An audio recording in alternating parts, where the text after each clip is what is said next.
آپ سن رہے ہیں کتاب تلاش باب نمبر 11 پلاؤ کی دیگ، سب ہیڈنگ کلر زدہ سانپوں کی زمین۔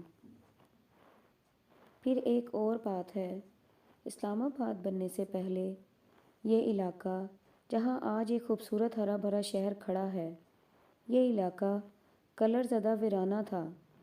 راولپنڈی سے 2 پتلی پتلی سڑکیں ادھر سے گزرا کرتی تھیں، ایک نور پور کو جاتی تھی، ایک سید پور کو۔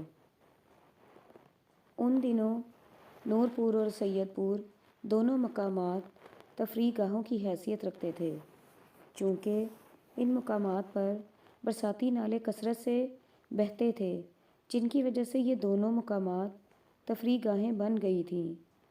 ان دونوں مقامات پر پہنچنے کے لیے اس علاقے سے گزرنا پڑتا تھا جہاں آج اسلام آباد واقع ہے۔ ان دنوں یہ علاقہ بنجر اور ویران تھا، درخت تھا نہ بوٹا۔ ہم مقامی لوگوں سے پوچھتے کہ بھئی یہاں کاشت کیوں نہیں ہوتی، تو وہ جواب دیتے کہ اس علاقے میں کوئی درخت نہیں اگ سکتا اور نہ ہی کاشت ہو سکتی ہے، کیونکہ زمین کلر سے بھری ہوئی ہے، یہاں سانپ رہتے ہیں یا نیولے۔ آج اسلام آباد کو دیکھ کر یقین نہیں آتا کہ وہی کلر زدہ زمین ہے۔ اس شہر میں درختوں اور پودوں کی رونق ہے۔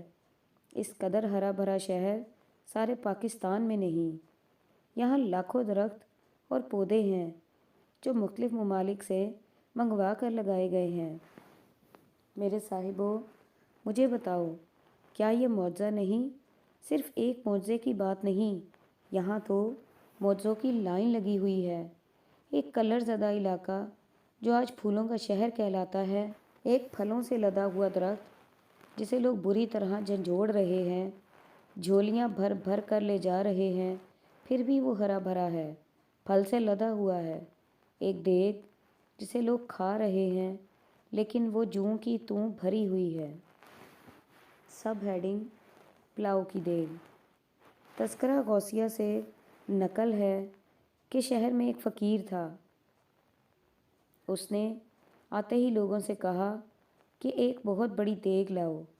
لوگ حیران ہوئے کہ فقیر نے دیگ کو کیا کرنا ہے۔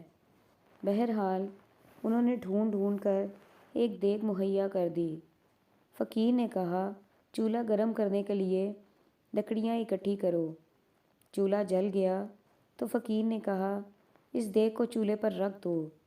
لوگوں نے احتجاج کیا، بولے، سائیں جی، خالی دیگ کو چولہے پر رکھنے کا کیا فائدہ؟ فقیر بولا، حجت نہ کرو، جو میں کہتا ہوں سو کرو۔ مجبوراً لوگوں نے دیگ چولہے پر رکھ دی۔ اگلے روز لوگوں نے دیگ کا ڈھکنا اٹھا کر دیکھا تو ان کی حیرت کی انتہا نہ رہی۔ دیگ پلاؤ سے بھری ہوئی تھی۔ فقیر نے کہا، اب تم شہر میں منادی کر دو کہ حاجت مند لوگ جب بھی چاہیں فقیر کے دارے میں آ کر کھانا کھا سکتے ہیں۔ لوگوں نے آنا شروع کر دیا۔ فقیر دیگ پر کھڑا ہو گیا، جو بھی آتا ہے رکابی بھر چاول نکال دیتا۔ 2-1 دن کے بعد سارا شہر دیگ پر ٹوٹ پڑا۔ فقیر سارا دن چاول بانٹتا رہا۔ رات کو دیگ پر ڈھکنا دے دیا جاتا۔ اگلے روز جب ڈھکنا اٹھاتے تو دیکھتے کہ دیگ جوں کی توں بھری ہوئی ہے۔ ایک روز فقیر کے سامنے ایک ملنگ آ کھڑا ہوا۔ فقیر نے کہا، میاں، یہاں کھڑا میرا منہ کیا دیکھ رہا ہے؟ اپنے حصے کے چاول لے اور رخصت ہو۔ ملنگ بولا، سائیں، میں چاول لینے کے لیے نہیں کھڑا، میں تو تیری زیارت کرنے کے لیے کھڑا ہوں کہ تو اس شہر پر رب بن کر نازل ہوا ہے، دھڑا دھڑ لوگوں کو رزق بانٹ رہا ہے۔ فقیر بولا، میاں، رزق تو وہی بانٹتا ہے، میں تو برتاوا ہوں، برتا رہا ہوں۔ صاحبو، پاکستان کی مالی حالت بڑی پتلی ہے، مہنگائی آسمان کو چھو رہی ہے، لیکن میرے دوستو، دیکھو، صرف دیکھو نہیں، دیکھو اور سمجھو کہ جس پاکستان کے شہروں میں ہر چوتھی دکان کھانے پینے کی دکان ہے، جہاں لوگ کھا رہے ہیں کباب کھا رہے ہیں، نہاری کھا رہے ہیں، سیری پائے کھا رہے ہیں۔ یہ دیگ ختم ہونے میں نہیں آتی۔ ادھر حکمران کھا رہے ہیں، ان کے جیالے کھا رہے ہیں، ادھر افسر شاہی کھا رہی ہے، اس طرح عوام کھا رہے ہیں۔ کھاؤ میرے بھائیوں، کھاؤ، یہ دیگ کبھی ختم نہیں ہوگی۔ صاحبو، اگر میں کہوں کہ اسلام مذہب ہی نہیں ہے تو کیا آپ میری بات مان لیں گے؟ غالباً نہیں۔ لیکن اگر آپ قرآن کا مطالعہ کریں تو یہ بات واضح ہو کر سامنے آ جائے گی کہ اسلام میں کوئی ایسی بات نہیں جو ہر مذہب میں لازماً پائی جاتی ہے، جو مذہب کی پہچان ہے۔ سب ہیڈنگ: کیا اسلام مذہب ہے؟ نمبر 1، کوئی مذہب عقل کی اہمیت نہیں دیتا اور غور و فکر کی تلقین نہیں کرتا۔ الٹا ہر مذہب کا مطالبہ ہے کہ جانے بغیر ہماری بات مان لو، دل میں شکوک و شبہات مت آنے دو، عقل پر بھروسہ نہ کرو کیونکہ تمہاری عقل خام ہے۔ اس کے برعکس اسلام کہتا ہے عقل انسان کے لیے اللہ کی سب سے بڑی دین ہے، اسے کام میں لاؤ، سوچو، سمجھو، فکر کرو، آنکھیں بند کر کے ایمان نہ لاؤ۔ اگر دل میں شکوک پیدا ہوتے ہیں تو ہونے دو، انہیں دباؤ نہیں، ان پر غور کرو، جو لوگ جانتے ہیں ان سے مشورہ کرو۔ نمبر 2، کوئی مذہب دنیاوی زندگی کو اہمیت نہیں دیتا۔ کہتے ہیں یہ زندگی ایک سراب ہے، آنکھ کا دھوکہ ہے، فانی ہے، اس دنیا سے دل نہ لگاؤ۔ اصل زندگی وہ ہے جو آنے والی ہے۔ اس کے برعکس اسلام کہتا ہے کہ یہ زندگی بڑی اہم ہے۔ آنے والی زندگی تو اس زندگی کا نتیجہ ہے۔ یہ بوٹا ہے جس پر وہاں پھل لگے گا، جیسا بوٹا ہوگا ویسا ہی پھل لگے گا۔ اس زندگی میں رچ بس جاؤ، ہم آہنگ ہو جاؤ، توازن پیدا کرو، سکھی رہو، سکھی رکھو، علم حاصل کرو، اپنا مرتبہ پیدا کرو، دولت کماؤ، بانٹ کر کھاؤ۔ تمام تر اہمیت اس بات پر موقوف ہے کہ تم یہ زندگی کیسے گزارتے ہو۔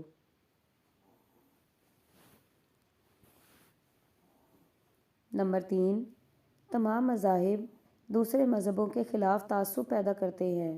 کہتے ہیں صرف میں سچا ہوں، باقی سب جھوٹے ہیں۔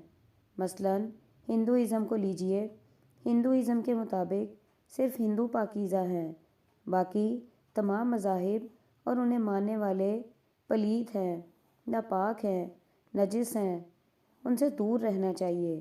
ان کے ہاتھ سے کوئی چیز لے کر کھاؤ گے تو دھرم بھرشٹ ہو جائے گا، اس کا سایہ بھی نہ پڑے، اگر پڑ گیا تو پھر سے پاک ہونے کے لیے اشنان کرنا لازم ہو جائے گا۔ اسلام دوسرے مذاہب سے تعصب کی تعلیم نہیں دیتا، بلکہ غیر مسلموں کے عقائد، بزرگوں، رسم و رواج کی تنظیم پر زور دیتا ہے، غیر مسلموں کو برابر کے حقوق دیتا ہے، انہیں نجس نہیں سمجھتا۔ مشاہیر کہتے ہیں کہ اس حوالے سے اسلام کو مذہب کہنا سراسر غلط ہے، کیونکہ اسلام میں مذہب والی کوئی بات ہی نہیں پائی جاتی۔ سب ہیڈنگ: ہائے ایسا ہے۔ لیکن اب جو بات میں آپ سے کہنے والا ہوں اسے سن کر آپ چونک جائیں گے۔ ہائے ایسا ہے، مسلمان ہونے کے باوجود ہم سب اس بات سے بے خبر ہیں، یا اگر خبر ہے تو ہم نے اس بات پر کبھی غور نہیں کیا، اسے سمجھا نہیں۔ بہرحال جب میں نے قرآن پڑھا تو میں حیرت زدہ ہو گیا۔ ہائے ایسا ہے، نہیں، ایسا کیسے ہو سکتا ہے؟ میری سوئی اٹک گئی تھی، پتہ نہیں کتنی دیر اٹکی رہی۔ صاحبو، میرا کوئی قصور نہ تھا، بات ہی ایسی ہے کہ سوئی اٹک جاتی ہے۔ بات یہ ہے کہ اسلام کا مقصد صرف افراد کو انسانیت سکھانا نہیں، سوسائٹی کے کسی ایک گروپ کو اچھے انسان بنانا نہیں، مسلمانوں کو انسانیت کی منزل تک پہنچانا نہیں، بلکہ تمام بنی نوع انسان کو، چاہے وہ کسی مذہب سے تعلق رکھتے ہوں، انہیں اچھے انسان بنانا ہے، انہیں انسانیت کی تمام خوبیوں سے آراستہ کرنا ہے۔ قرآن میں اللہ تعالیٰ کہتا ہے ہمارا کام صرف انسان کی تخلیق کرنا ہی نہیں، یہ بھی ہماری ذمہ داری ہے کہ ہم انسان کو اس کی منزل کا شعور بخشیں، بلکہ اسے منزل تک پہنچائیں۔ ایسا لگتا ہے جیسے انسانیت، اخلاق اور تہذیب اسلام کے جزو ہوں، اسلام کے محلے کی گلیاں ہوں، مسلمان کی پہچان ہو۔ یارو، میرا دوست فقیر چند سچ کہتا تھا مفتی، تمہارا اللہ کیسا اللہ ہے؟ ایک طرف تو اپنی پارٹی بناتا ہے، پھر اپنی پارٹی یعنی مسلمانوں کو سپورٹ نہیں کرتا، انہیں شے نہیں دیتا، ان کی پیٹھ نہیں ٹھونکتا، انہیں اپنے جیالے نہیں سمجھتا، الٹا مسلمانوں اور غیر مسلموں کو ایک آنکھ سے دیکھتا ہے، دوسرے مذاہب کے خلاف نعرے لگانے کی تلقین نہیں کرتا، تعصب کا سبق نہیں پڑھاتا، اس ساری دنیا کا رازق بنا بیٹھا ہے، ساری انسانیت کو منزل تک پہنچانے کا ذمہ لیے بیٹھا ہے۔ قرآن مسلمانوں پر نازل کرتا ہے، خطاب انسان سے کرتا ہے، ہمارے آخری پیغمبر محمد صلی اللہ علیہ وآلہ وسلم جو اللہ کے احکامات جیتے تھے، قرآن جیتے تھے، انہیں ساری دنیا عظیم انسان مانتی ہے، عظیم مسلمان نہیں۔ صاحبو، سچ پوچھو تو اپنی سمجھ میں نہیں آیا کہ اسلام کیا چیز ہے۔ میرا ایک دوست ہے، اس نے اسلام کا بڑا مطالعہ کیا ہے، میں اس کے پاس چلا گیا، میں نے کہا یار مجھے بھی سمجھا دو کہ اسلام کیا ہے۔ وہ ہنسا، بولا مجھے خود سمجھ میں نہیں آیا، تجھے کیا سمجھاؤں؟ میں نے کہا وہ جو اتنا سارا مطالعہ کیا ہے تو نے، اس کا نتیجہ نہیں نکلا کیا؟ بولا نکلا ہے۔ میں نے کہا کیا نکلا ہے؟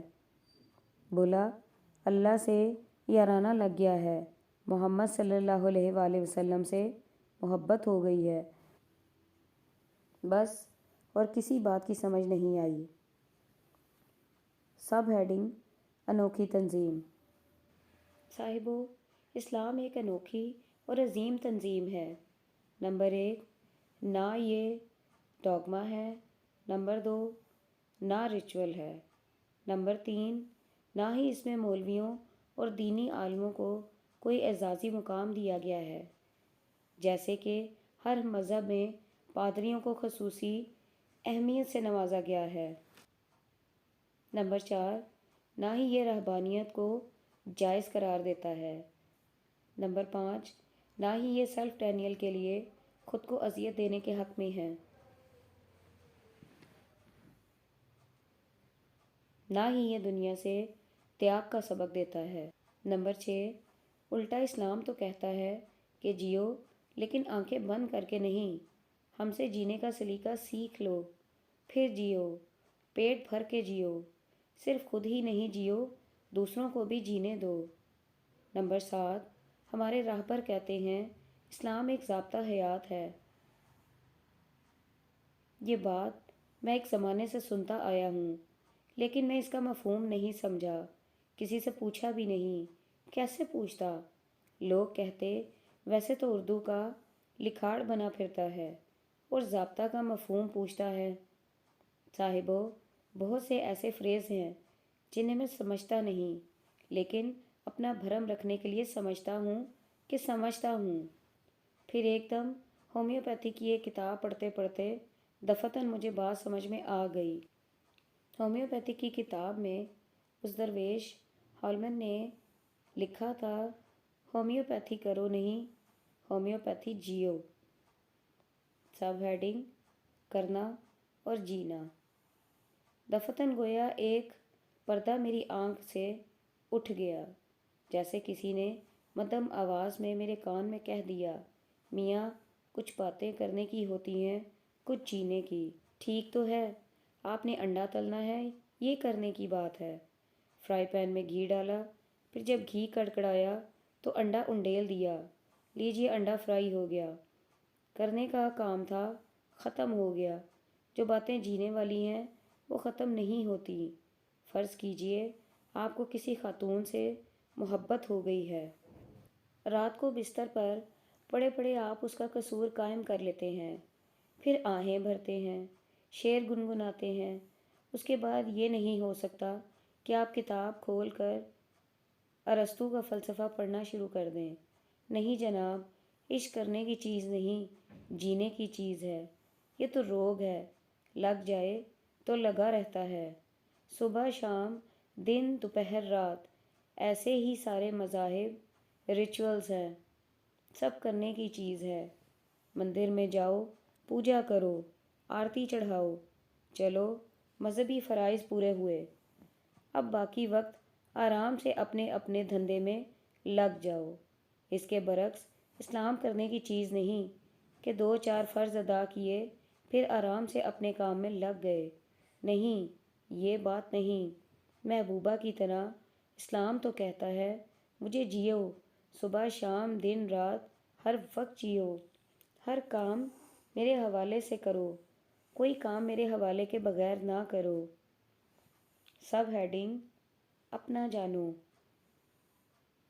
مثلاً اسلام کہتا ہے اللہ سے تعلق قائم کرو، اسے اپنا لو، اسے اپنا جانو، جیسے تم بھائی بہن، ماں باپ یا دوستوں کو اپنا جاتے ہو۔ تعلق کوئی کام نہیں بلکہ رویہ ہے، اور رویہ تو ہر وقت قائم رہتا ہے، گھڑی کی طرح ہر وقت ٹک ٹک کرتا رہتا ہے۔ اگر آپ سمجھتے ہیں کہ 5 وقت جائے نماز پر کھڑے ہو کر اللہ کو سلام کرنے سے اللہ سے تعلق پیدا ہو جائے گا تو یہ آپ کی بھول ہے۔ تعلق کوئی چوبچا نہیں، وہ تو دریا ہے جو ہر وقت بہتا رہتا ہے۔ اللہ سے تعلق پیدا کرنا ہے تو اسے انگلی لگا کر ساتھ ساتھ لیے پھرو، کھانا کھانے لگو تو پاس بٹھا لو، کہو یار آج تو نے مجھے اتنی ساری نعمتیں دے دیں۔ کرکٹ کھیلتے وقت اسے اپنے پاس کھڑا کر لو، دوست ایک چھکا لگوا دے، اپنی ٹور بن جائے گی۔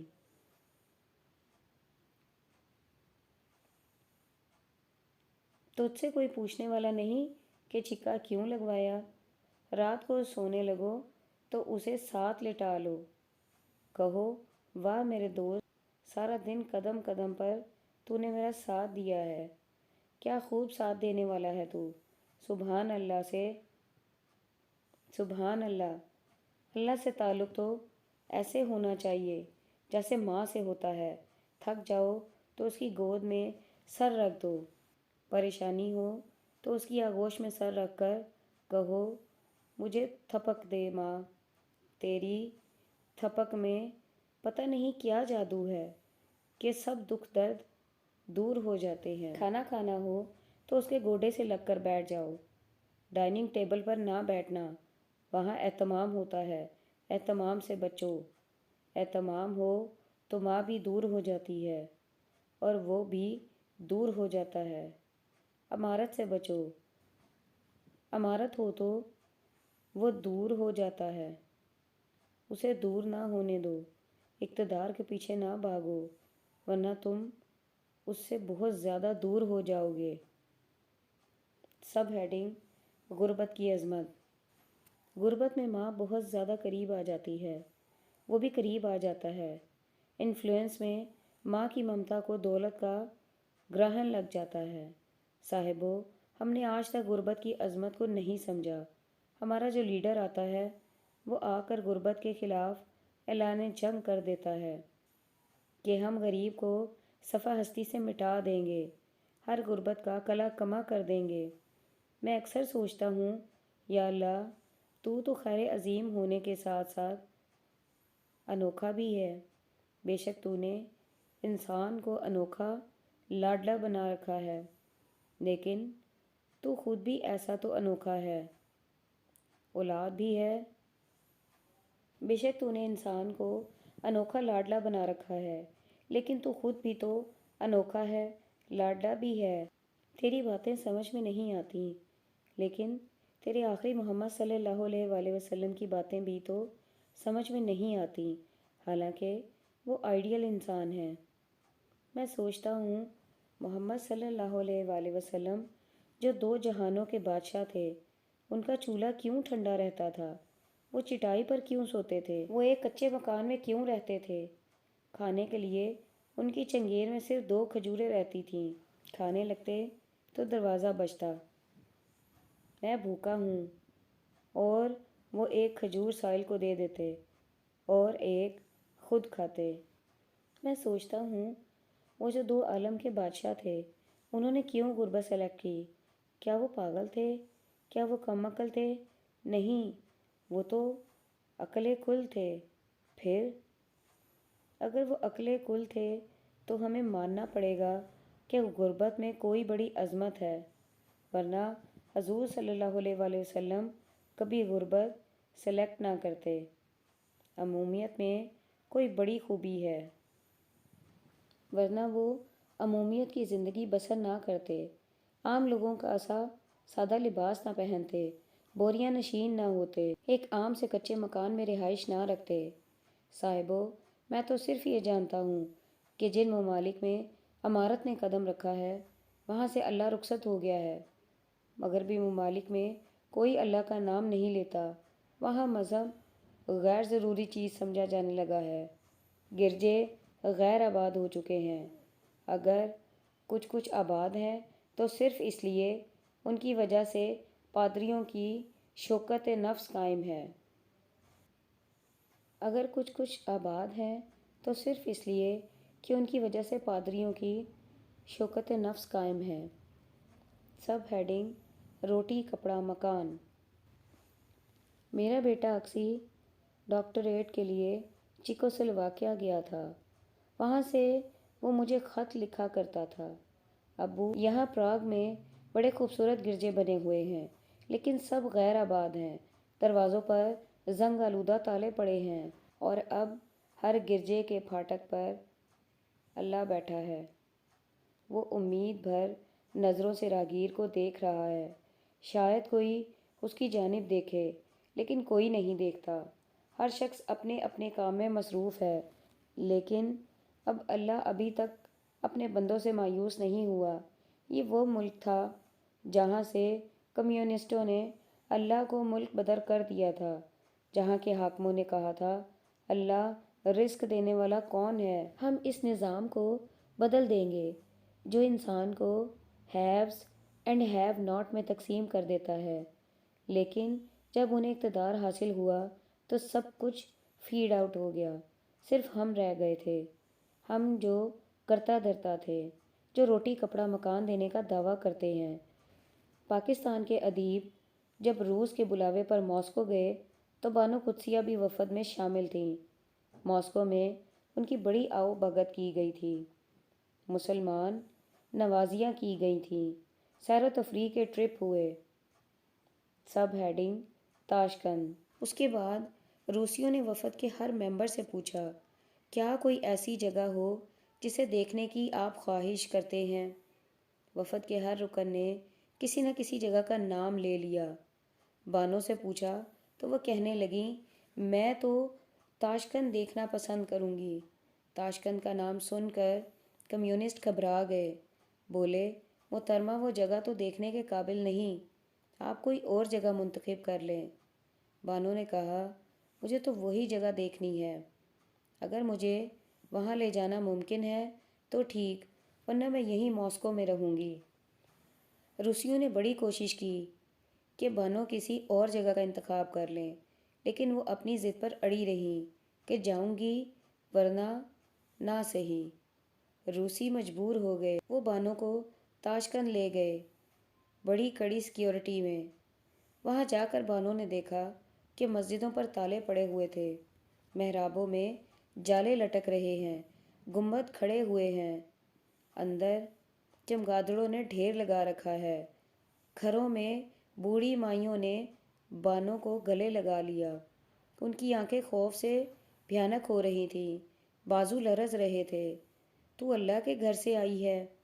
انہوں نے زیر لبی آواز میں پوچھا، اور پھر اسے چومنے لگیں، چوم چوم کر بے حال کر دیا، ساتھ ہی ان کے آنسو روا تھے۔ بانو نے دیکھا کہ حش حش کا عالم ہے۔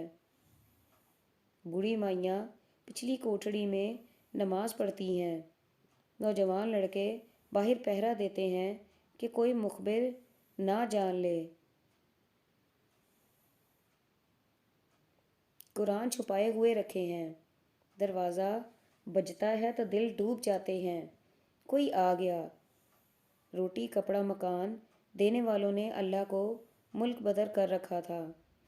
ہمارے ہاں بھی ایک حکمران آیا تھا، پیدائشی لیڈر تھا، عالم تھا، ہائپر انٹیلیجنٹ تھا، عامل ایسا تھا کہ دکھانا جانتا تھا۔ اس نے آتے ہی روٹی کپڑا اور مکان کا دعویٰ کر دیا۔ سب ہیڈنگ پلاؤ بھری دیگ۔ نقل ہے کہ ایک شہر میں ایک مست بابا آ گیا۔ آتے ہی اس نے حکم دیا کہ ایک بہت بڑی دیگ لاؤ۔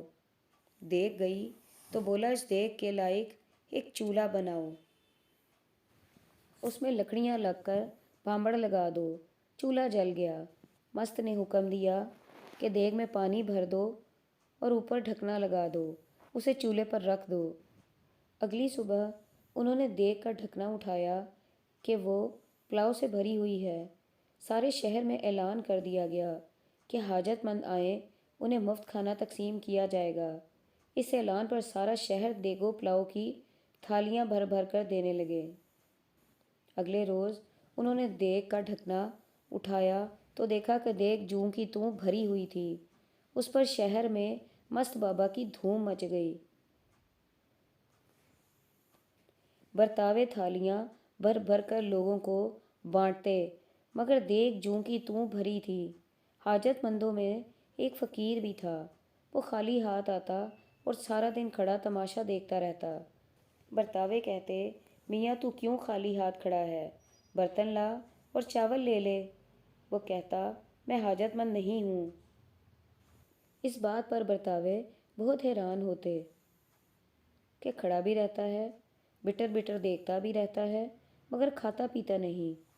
انہوں نے مست بابا سے بات کی۔ مست بابا نے کہا، اس شخص کو میرے پاس لاؤ۔ وہ فقیر کو مست بابا کے پاس لے گئے۔ مست بابا نے پوچھا، میاں کیا بات ہے؟ تو سارا دن دیگ کے سامنے کھڑا رہتا ہے لیکن دیگ کے چاول نہیں کھاتا۔ فقیر بولا، میں یہاں چاول کھانے کے لیے نہیں آتا اور نہ ہی اس دیگ کو دیکھنے آتا ہوں جو سدا بھری رہتی ہے۔ مست بابا نے پوچھا، تو پھر یہاں کیوں آتے ہو؟ فقیر بولا، میں تو تیری زیارت کرنے آتا ہوں، تو جو اس شہر کا رب بنا ہوا ہے اور لوگوں کو رزق تقسیم کر رہا ہے۔ مست بابا کا چہرہ بھیانک ہو گیا۔ وہ چلا کر بولا، دیگ کو انڈیل دو، چولہے پر پانی ڈال دو۔ یہ کہہ کر مست بابا نے اپنی لاٹھی اٹھائی اور شہر سے نکل گیا۔ سب ہیڈنگ پاکستانی دیگ۔ میرے کئی ایک دوست کہتے ہیں، مفتی یہ کہانی تو نے خود گھڑی ہے، یہ تو پاکستان کی کہانی ہے۔ لوگ اس دیگ کو کھا رہے ہیں، وہ چلا جاتا ہے تو دوسرا گروپ آتا ہے، کھاتا ہے، وہ چلا جاتا ہے تو دوسرا گروپ آتا ہے، اس کے جیالے دیگ پر ٹوٹ پڑتے ہیں، لیکن یہ دیگ ختم ہونے میں نہیں آتی۔ دیکھنے میں زبوں حالی کا دور دورہ ہے، لیکن سڑکوں پر کاروں کی لائنیں روز بروز بڑھتی جا رہی ہیں، دکانوں میں مال کے انبار بڑھتے جا رہے ہیں، شاپنگ کا بخار چڑھتا جا رہا ہے، ہوٹلوں میں فنکشن بڑھتے جا رہے ہیں، خواتین کے چہرے لال گلابی ہوتے جا رہے ہیں، ان کی بھور کالی آنکھوں سے کرنیں پھوٹتی ہیں، سٹیٹس کے درجات بڑھتے جا رہے ہیں۔ فرق صرف یہ ہے کہ وہ دیگ مست نے چڑھائی تھی اور یہ خود رب جلیل نے چڑھائی ہے، لیکن یہ دیگ کی بات تو خام خواہ در آئی ہے۔ ہم تو غربت کی بات کر رہے تھے۔